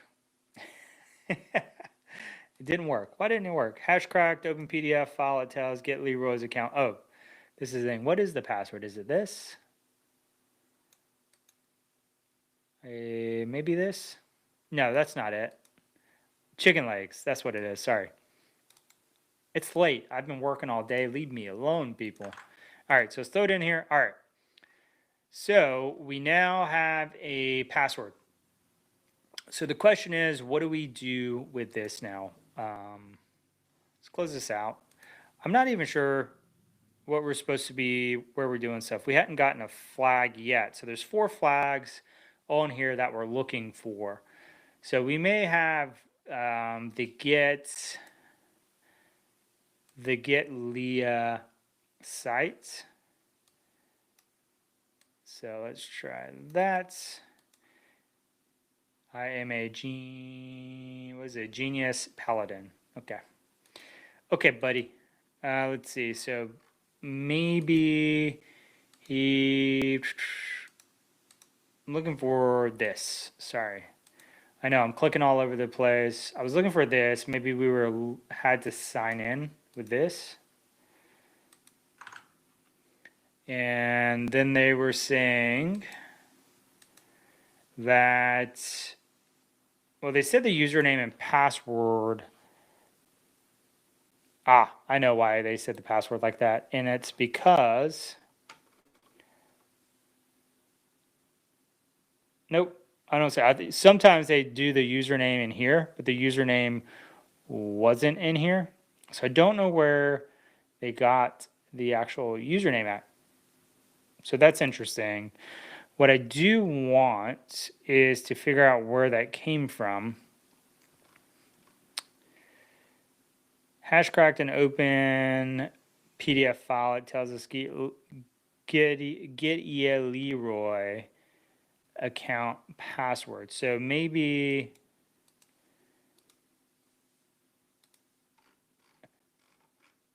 my problem is I don't see get Leroy in here. Yeah, it's just confusing. It's not. There's something missing. I hate when something's missing, like an explanation. Surely we got that from somewhere, though. Let's see. Let's see if someone else talks about where it came from. Maybe it came from somewhere inside of the PDF, perhaps. So when we cracked open the PDF, let's see, that was in CyberChef. Maybe it has in here where it says get Leroy, or where it says Leroy, or we just had a guess. That could be a thing. We do a control F here. Let's see if it's in here. So it's not in there. So that's interesting. So there's little continuity problems there. Let's see. On the PDF, found password. It looks like it contains another password. Use the password found in the PDF to log in and get as Leroy. So no one really tells you how they got Leroy as the username. That's annoying. Okay, that's fine. All right, so let's take a peek at this site here and play around with it. So we have a couple of things. Sometimes when you see get repos in here, there's typically a thing where, hey, we're usually concerned about the history of, let me zoom in here. You're usually concerned about history. They're usually hiding stuff in the repo somewhere. So like this, Leroy Jenkins gaming slang for blah, blah, blah. And we go back. Let's check out the other one. I'm famous. So this is us. We're just looking at the history. So these are the changes that occurred in GitHub if you've never seen GitHub before. So we do have updates. We have issues. We're just looking at stuff. And they're saying that there's a hook, a way to do hooks in here. So that's kind of interesting. So here we go. So here's HTTP leroyjenkins.get. So that's kind of fun, right? So we can upload files, we can download files, we can see activity, we can see settings. So typically when you come to something you've never seen before, you're usually just clicking around looking for stuff because we're exploring. We want to see what's going on. We want to look for things we can take advantage of. Here's get hooks. Let's see, here's webhooks. So here's a webhooks automatically make HTTP post requests to a server when certain get EA events trigger. Read more about webhooks. So this is an interesting one. This is, I think, what they were talking about we were going to be abusing. So what we can do is use the password found in the PDF to log in. There's a repo already created. Let's look into its webhooks. We find that the webhook has already been created. Let's edit it and inspect the secret field to find the first flag. So here, we're just doing this to speed because we lost an hour screwing around with this thing. So let's get in here, we'll edit. We'll look in here. Let's see. What did it say? We edit, we look. We can have it send the secret to us, maybe. Maybe that's what it wants us to do. So we just edit this. We could do, look at this thing, it's still going. It's still going, people. We could do,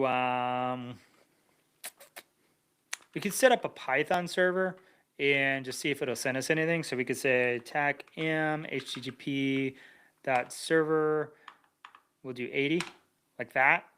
And then we'll have it, Control-Shift-T, if config. I don't know if this is what we're supposed to be doing, but I just thought about this when I saw it. So we'll give it a go, see if it works. We definitely need to change this. We're going to point it to ourselves because we want it to interact with us. And then we're going to test delivery. And that should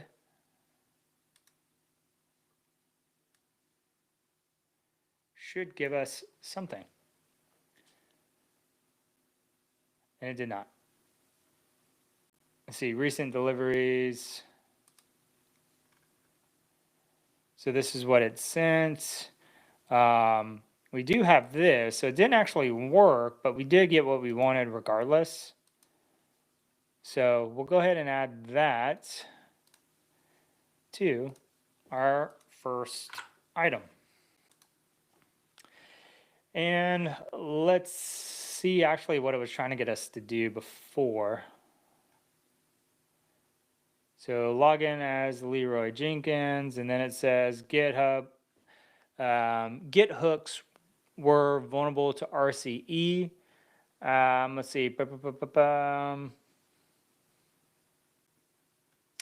So one of the things, so it's skipping a lot of the stuff. So what I don't like about some of these walkthroughs, especially for folks just getting into cybersecurity, is that they don't give you enough of the information that allows you to recreate what they're doing, which is kind of sad. Like, I get it. It takes a lot more time to develop these walkthroughs better. But if you're missing these critical steps, you don't get what you need to be, I would say, a professional, right? You need to be able to understand these things. So some of the stuff we would do, so let's go through those steps and look at how we may be able to find the exploit that targets this, right? So the critical thing is, more than likely, we should be looking for the, let's see, I might change this real quick. We should be looking for the version of GetEA. And so we can do stuff such as we can look at help. Help might tell us what we're looking for, if it, like, what version. It's saying 1.25.4. I don't know if that's correct. But what we can look at is we can continue to go in here and we can look at site administration maybe. And it might tell us what the version is somewhere in here. And we could Google this. We could say Google how to find what version we're in. So system notices, this might tell us. Nope, configuration. Here we go. Let's see, SSH get version 2.5. GetEA. How do we find GetEA version? Let's see if it'll tell us somewhere in here. This is the configuration log. Let's see. We can ask Google. Let's ask Google. Here we go. Let's see, AI. How do I find Git EA version? Let's see if it'll tell us. Should be pretty quick. So we have admin access. It wants us to go site administration configuration. So let's go do that. Site administration configuration. And let's see what it says next. And then what? Status. See, the version is typically listed under system status or configuration summary. So system status or configuration summary. Do we see that? Git version. Here we go. Let's see. Version. I've never seen a version done like that. Let's see. Is this the version? See what it says. Yep, it's a build, but it's commit hash rather than the standard semantic version. Let's see, version context. Here's what specific identifier. Version context, this hash corresponds to a development or nightly build of Gitea 1.51. Let's see, Gitea 1.51 vulnerability. So we'd say Gitea 1.51. Is that it? Yeah. Exploits. Let's see.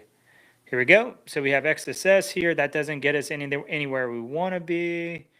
And this may have actually interpreted it wrong. Just looking at this is like,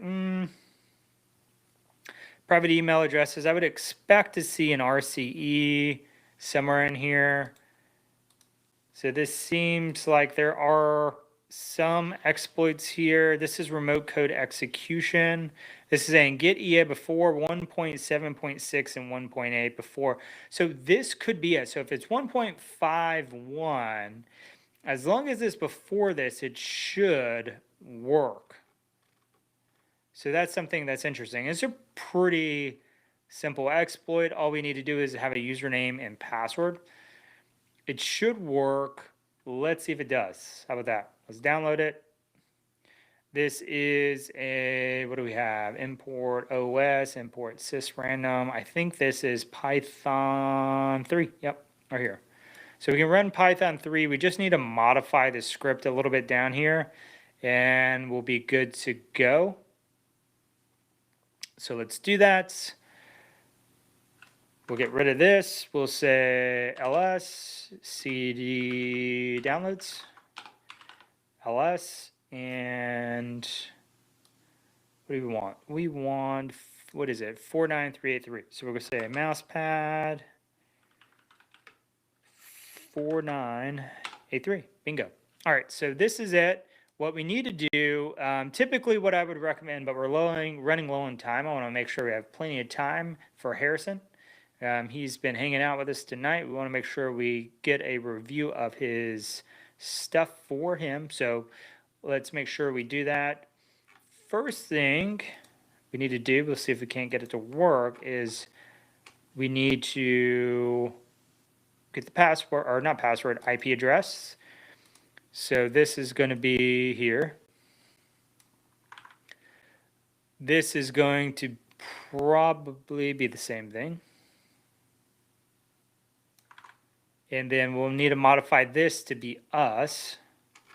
So we'll say if config, this will be us here. So this is it calling back. And I think this is it going to execute the shell. So we'll have to do more than this. We'll actually need to create a payload right here for this and then host it so that it can pull it down. Let's go ahead and do the username and password for us really quick. So we're going to do that here under this, and then Leroy. So we'll change this. Change this. This may not even work. I mean, it may not even work correctly because it may not target it the way we want to. I'm looking to see it. I don't know that it's doing a repo clone. It's not actually doing the webhook stuff. Here's a post. Yeah, I don't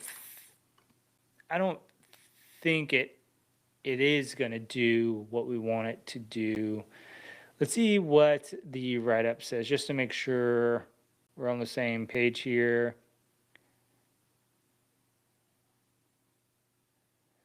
Inject a reverse shell in the post-receive hook.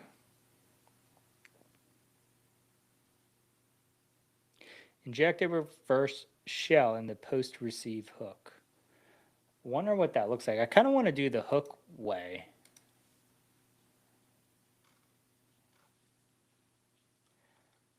So webhooks, let's go here. I abandoned the other one because I don't know that it's going to work.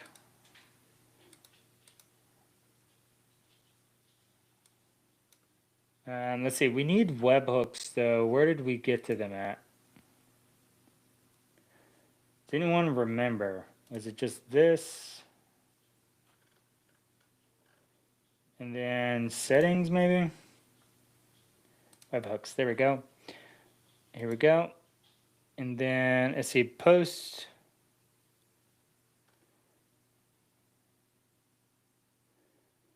Push all custom events. Let's get out of this crazy thing real quick. Let's go over here.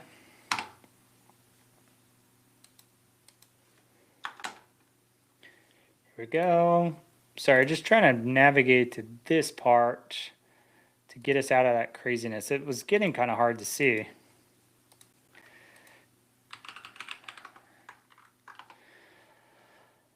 All right, let's Leroy, come on, buddy. Now you have to remember how we got to where we got to. Pull work activities. Is it explore?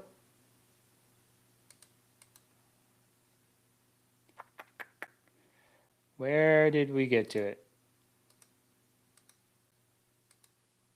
This is tough, man. I just found it and we lost it. Was it pull request? Man, we are burning time today.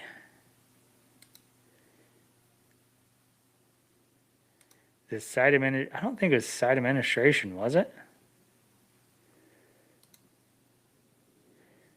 Come on, we just got to it. What the heck is going on? Let's see. Let's do this.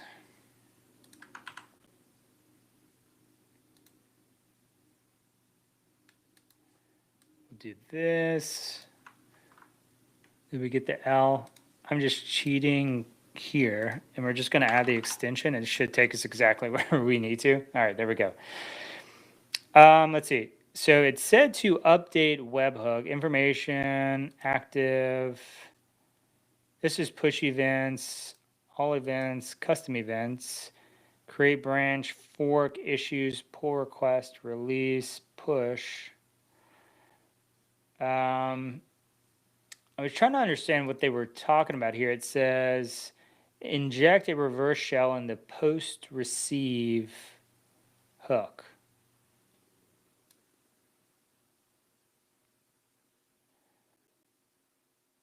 Cat root flag. Yeah, this is kind of interesting. I've never seen this, so I'm not sure. Inject a reverse shell in the post receive hook. I don't know what they're talking about at all. I don't know what they're talking about, but I am very curious as to what they are talking about. Post receive hook. So these are recent deliveries. Here's your headers. Oops.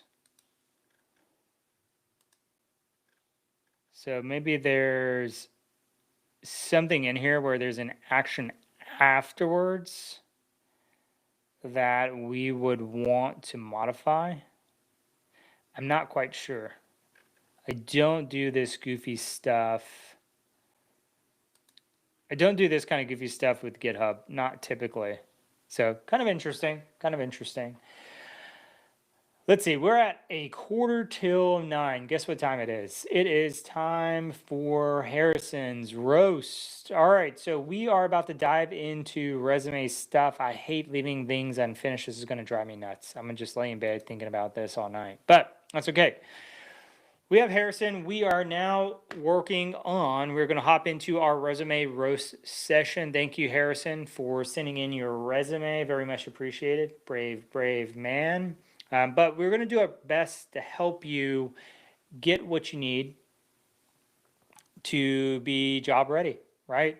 Let me look at what you said here because I want to make sure our review is focused on what you need here. So the big thing is, thank you so much for your content. Let's see, potential jobs. So SOC Analyst 2, Detection Engineer, Azure Cloud Security Engineer. So you actually have quite a spread here. So your engineers, your detection engineer is way different than all of these. Azure Cloud Security Engineer, way, way different. SOC Analyst 2, way, way different.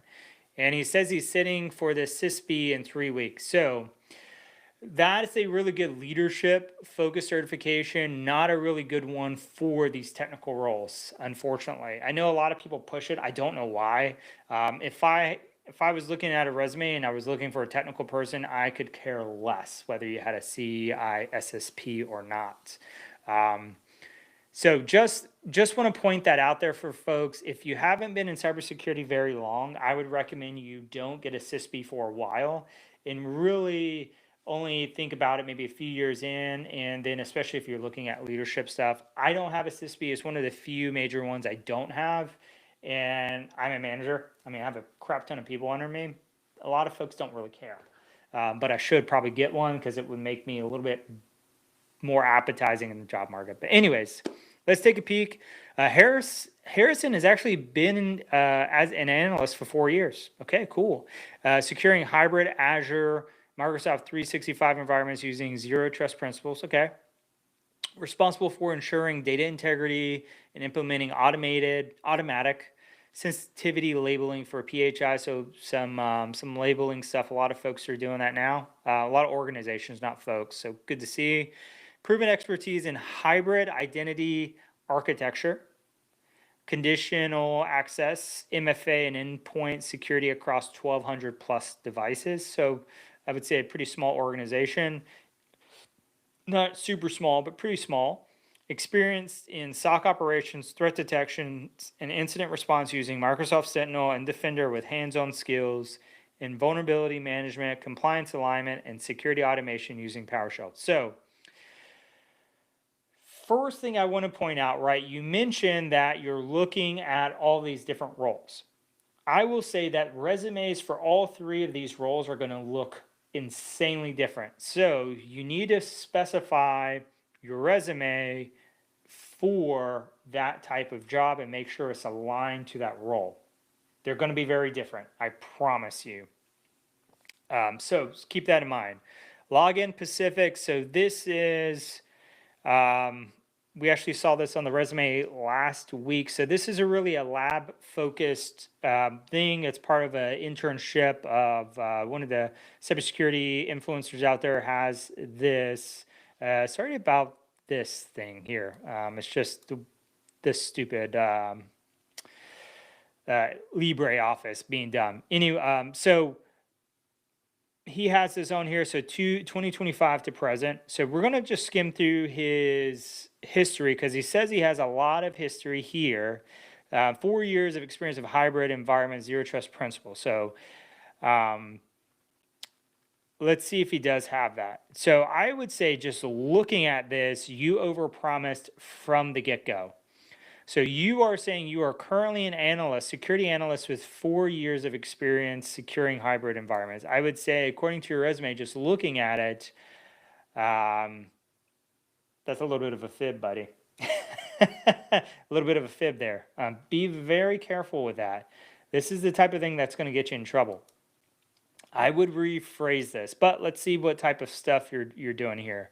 So I'm going to ignore this for now because this is just lab stuff. Let's look at your actual experience here. So 2021, 2025, you're a system administrator. Okay. Promoted IT support to system administrator. Cool. Assuming ownership of IT infrastructure, cloud migration initiatives. A lot of people are looking for cloud stuff, so that's really good to highlight.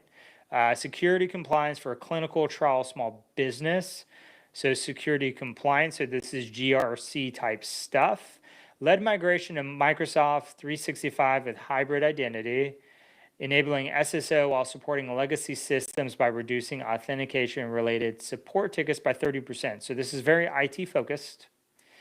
Design and implemented FortiGate VPN for remote access, enforcing strong authentication, secure gateway policies, ensuring confidentiality. So this is very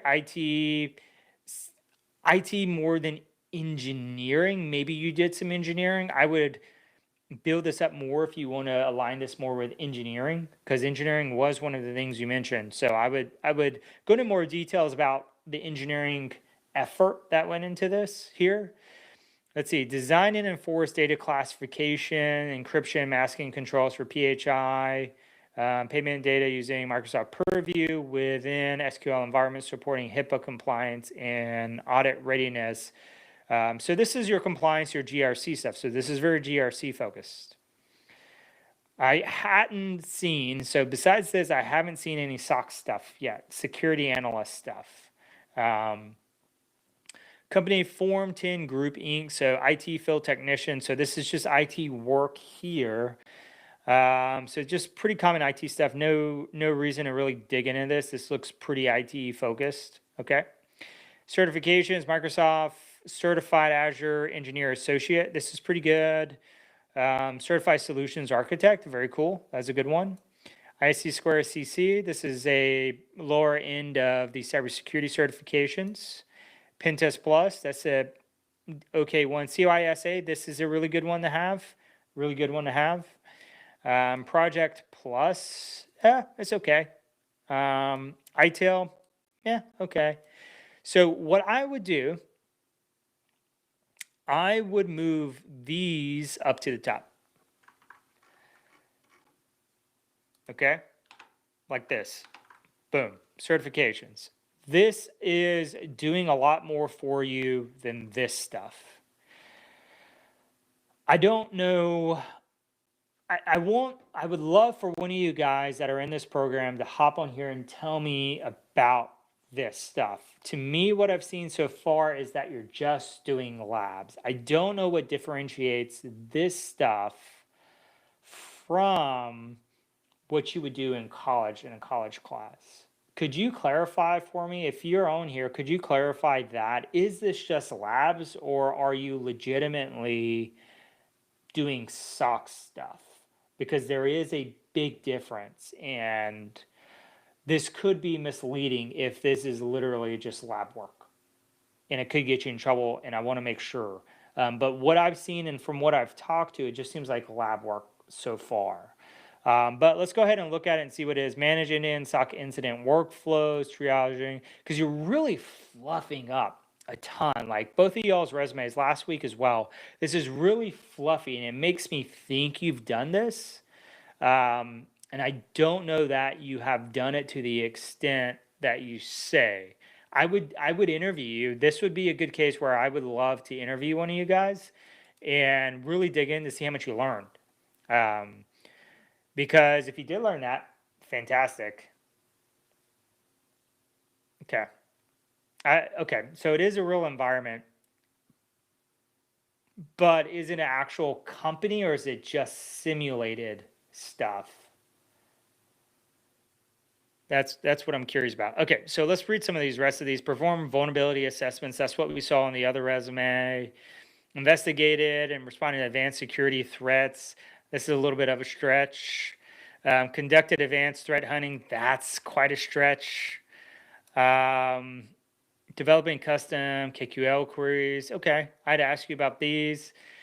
Partner with cloud identity teams to design. Did you really partner with people to do this?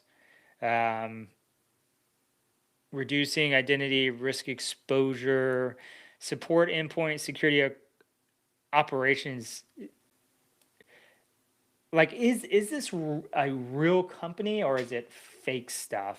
Like, that's my thing here. I'm like, if it's fake stuff, I would I would be very concerned about your resume right now. If this is legitimately like a real company environment, cool. Cool. You're good. You're not overindulging. You're not fluffing too much. But if it's not, a lot of fluff here. Um, but like I was saying, I would love to interview one of you to see if, like, I would love to do it on one of these live, and we could dig into this. Let me make my screen a little bit bigger here, and we could. And I would love to interview you on these bullets to see how well you understand this, because this is something that a real interviewer would do, and it will determine how much did you actually dig into this stuff and understand it. Um, yeah, that's the only thing that has me hesitant. Like, I'm just concerned that this isn't like real on the job experience. And that would be very concerning for folks, especially when they go to validate this experience. It may get you in trouble, but I think he's supposed to like answer or something, right? Like, if you have this on here, he'll be a reference for you. Isn't that how it works? Something to that effect. Um, let's see here. You do have a BS and a BA. So this is really good. You have a bachelor's, right? So you have opened up a lot of your opportunities because you do have a bachelor's. That's really good there.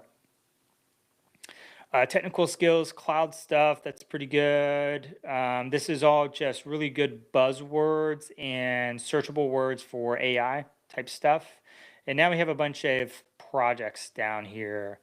So we have lots of stuff here. So this looks, I'm not going to dig into these. I looked at these last week, and all right, I'll do one. I'll do one. Let's see if it'll let me. Is it a hyperlink? It should be a hyperlink, I thought. It is. Is it going to let me? Let's see. Open hyperlink. There we go.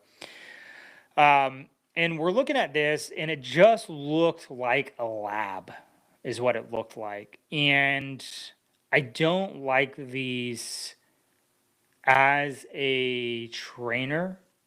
And the reason why I don't like the way y'all do these as a trainer is because I can't tell if you actually learned anything good here. Because like this one, right? You're not really telling me what you learned. You're just telling me that you did some stuff. And I want to see um, and I want to see that you actually learned the things that you learned in here, and that you digested the information right. So that's the struggle, right? You were talking about what projects should you add, projects that you actually did a lot on, that you thought about, that you learned something new.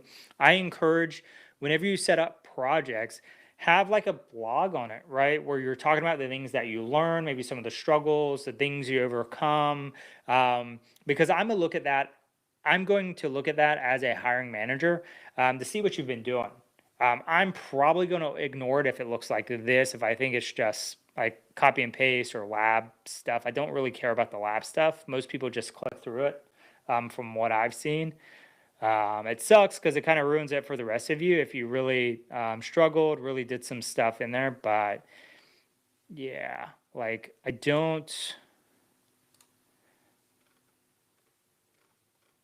I'm just like looking through like what's in here.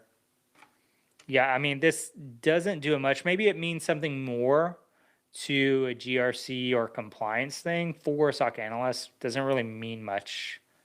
Doesn't mean much to me if I were a SOC manager looking at this stuff. So let's see. So Harrison says, it is an internship. Should I include that in the resume?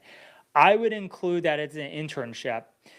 My problem that I have with this is that I don't know that it's a real internship. I haven't, and maybe this is my ignorance, right? But it doesn't seem like a true internship. Like, I've sat you down at a real company, you're interacting with real other employees and all this stuff.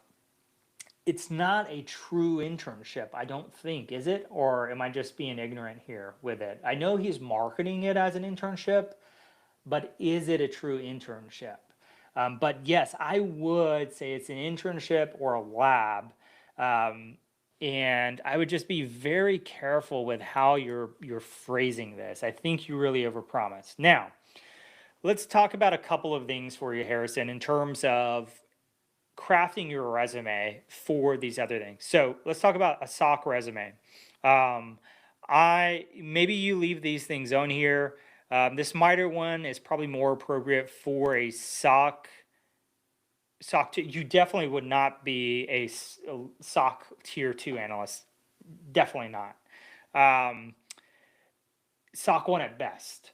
And the reason is because you don't have any real sitting down at a company experience. That's one of the real reasons.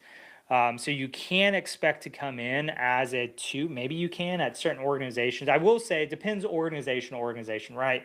So we've gotten higher level tiered analysts come into my organization and they're tier 1 just because of the way the amount of stuff we're doing and the amount of knowledge that's required where we are. So you may very well be able to find a place where you come in at a tier 2. Maybe.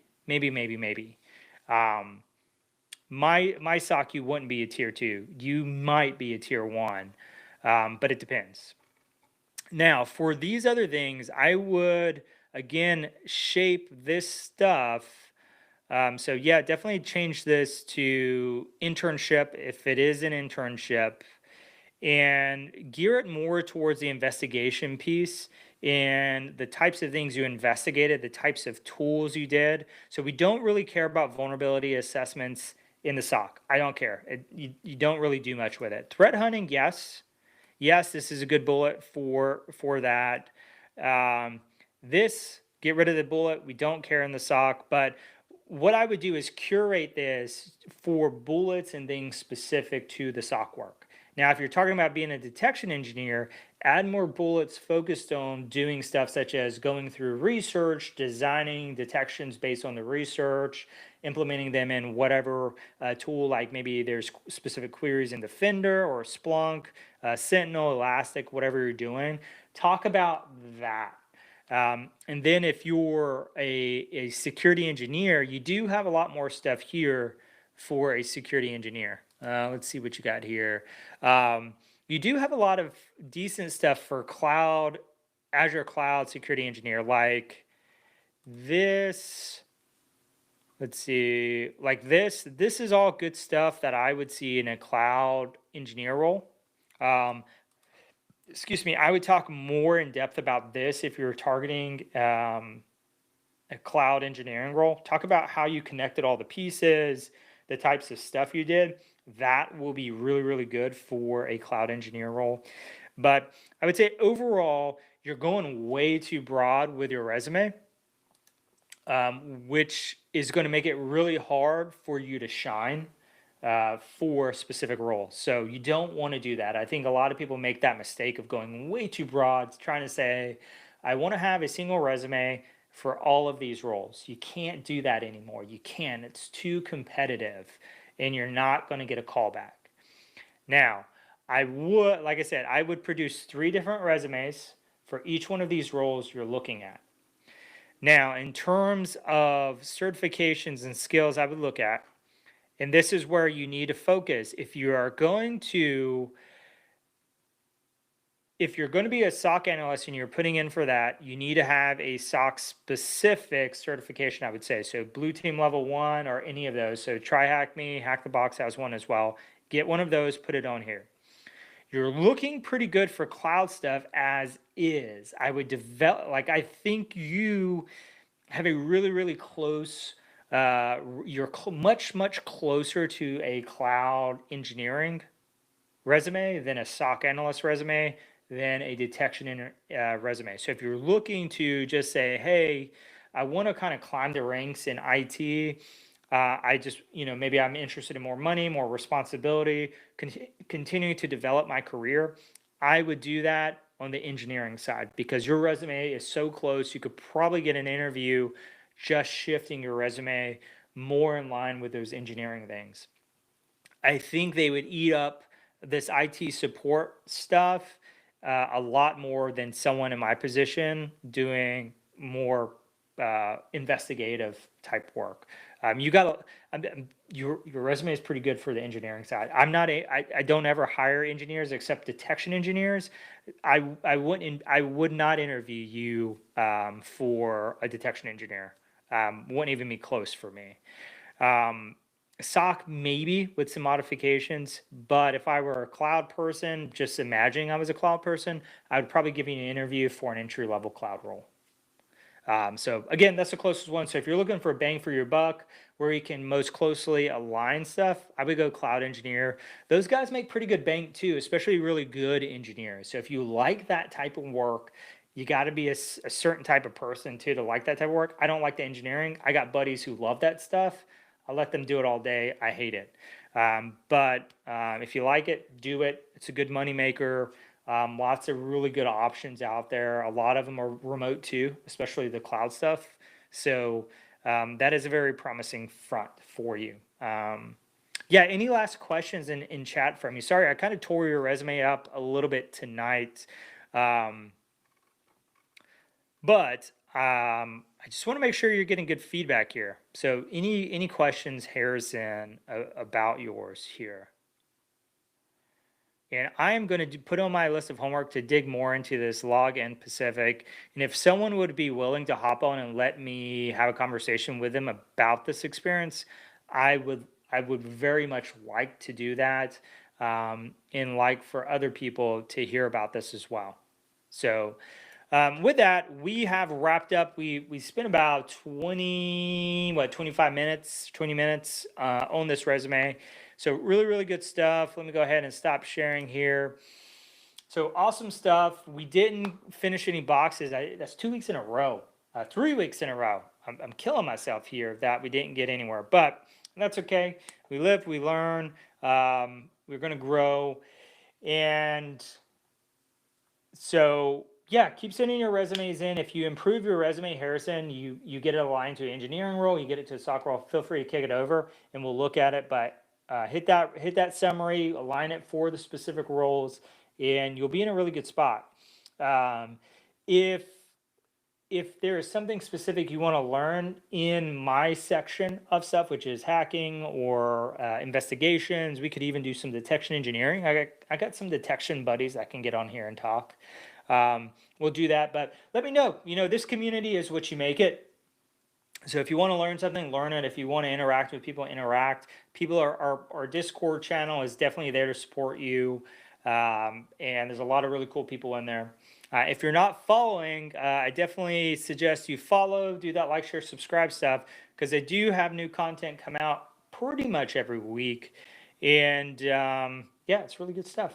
So yeah, with that, we will wrap it up. Have a good week. Try to get us a good win. Bring it back into the live stream next week. Let me know what you did accomplish. Keep moving forward. Keep looking ahead, folks. And yeah, good stuff out there. All right, everyone. Have a good night. We will see you next Thursday. Bye, all.